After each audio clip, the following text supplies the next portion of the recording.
नमस्कार। मैं आपका दोस्त बजरंग प्रजापति एक बार पुनः आपके सामने उपस्थित हूं एक और ऐतिहासिक किस्सा लेकर। दोस्तों, क्या कभी आप एक दुनिया से दूसरी दुनिया में गए हो? अब आप कहोगे, ये कैसा सवाल है? भला एक दुनिया से कोई दूसरी दुनिया में कैसे जाएगा? लेकिन अगर मैं एक ऐसे व्यक्ति के बारे में बताऊं जिसने एक दुनिया के बाद दूसरी दुनिया देखी है, तो आप क्या कहेंगे?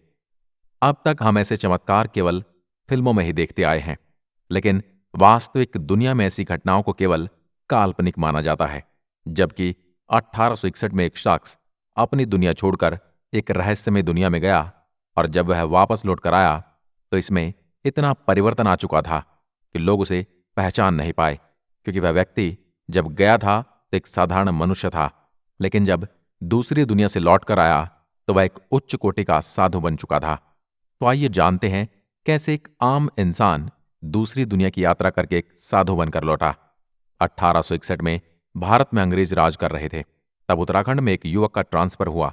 वह युवक रोजाना अपने सारे काम समाप्त कर शाम को पहाड़ों में जाकर सैर करता था। लेकिन एक दिन उसके साथ जो हुआ उसने कभी सोचा ही नहीं था। उसके साथ जहां घटना घटी वह गुफा उत्तराखंड की रानीखेत के दोनागिरी के पर्वत श्रृंखलाओं में स्थित कुकचिना नामक स्थान है।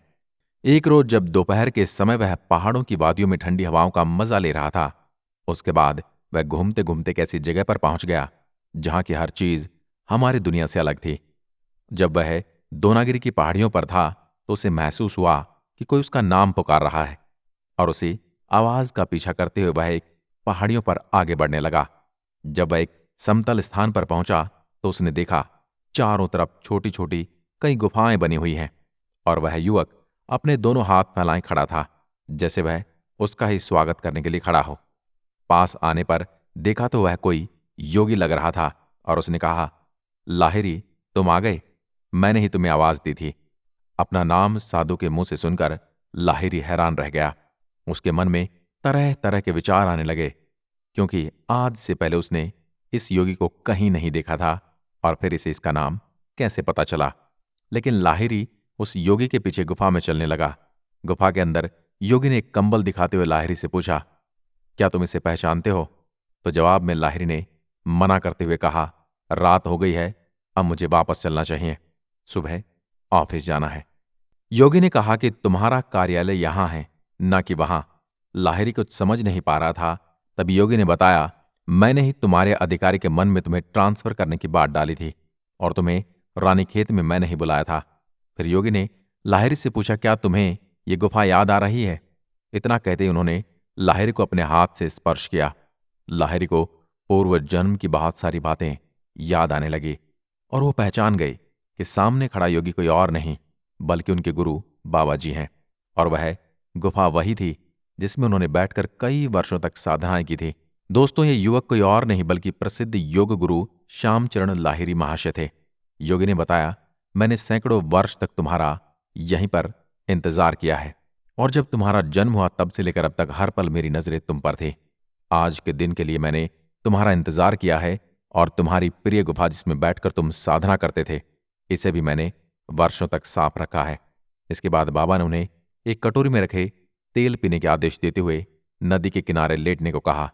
तेल पीते ही लाहिरी के शरीर में एक नई ऊर्जा जागृत होने लगी। जब लाहिरी सो रहे थे तो उन्हें किसी के चलने की आवाज सुनाई दी। उनके पास कोई व्यक्ति आया और बोला, गुरुदेव तुम्हारी प्रतीक्षा कर रहे हैं। दोनों चलते हुए एक जंगल से गुजरने लगे तो उन्हें सामने से आता प्रकाश दिखाई दिया। लाहिरी को लगा सूरज निकल आया है, लेकिन साथ चलने वाले व्यक्ति ने उनसे कहा, यह भी आधी रात का समय है, और इस प्रकाश की रचना बाबा जी ने की है। फिर कुछ देर बाद लाहिरी को महातौर बाबा जी की एक आवाज सुनाई देती है, जागो लाहिरी, तुम्हारी सारी भौतिक इच्छाएं अब हमेशा के लिए मिटने वाली हैं, क्योंकि असंख्य भक्तों को शांति प्रदान करने के लिए तुम्हें चुना गया है। उसके बाद बाबा जी ने लाहिरी महाशय के सामने एक सोने का महल प्रकट किया और कहा, तुमने पिछले जन्म में हिमालय की पहाड़ी में एक सोने के महल की कल्पना की थी। ये रहा उसी कल्पना का स्वरूप। लाहिरी को तो दुर्लभ ज्ञान की प्राप्ति हो चुकी थी, इसलिए उनके सामने धन दौलत, सोना चांदी और यह महल सब कुछ बेकार था। इसलिए वह महल अपने आप वहां से गायब हो गया। इसके बाद लाहिरी वापस लौटे और उन्होंने लोगों को ज्ञान देना शुरू किया। श्यामचरण लाहिरी जी ने लोगों को क्रिया योग के माध्यम से परम आनंद की प्राप्ति करवाई और उन्होंने लोगों के सामने कई ऐसे चमत्कार के जिन्हें देखकर लोग हैरान रह गए। तो देखा दोस्तों, रानीखेत की दोनागिरी गुफा में गया तो एक साधारण मनुष्य था, लेकिन जब वह वहां से वापस लौटकर आया तो एक महान योगी बन चुके थे। आज की वीडियो में बस इतना ही। क्या आप भी इस घटना को सच्ची घटना मानते हैं? हमें कमेंट में लिखकर जरूर बताइए और ऐसी वीडियो देखने के लिए हमारे चैनल को अभी सब्सक्राइब कीजिए। धन्यवाद।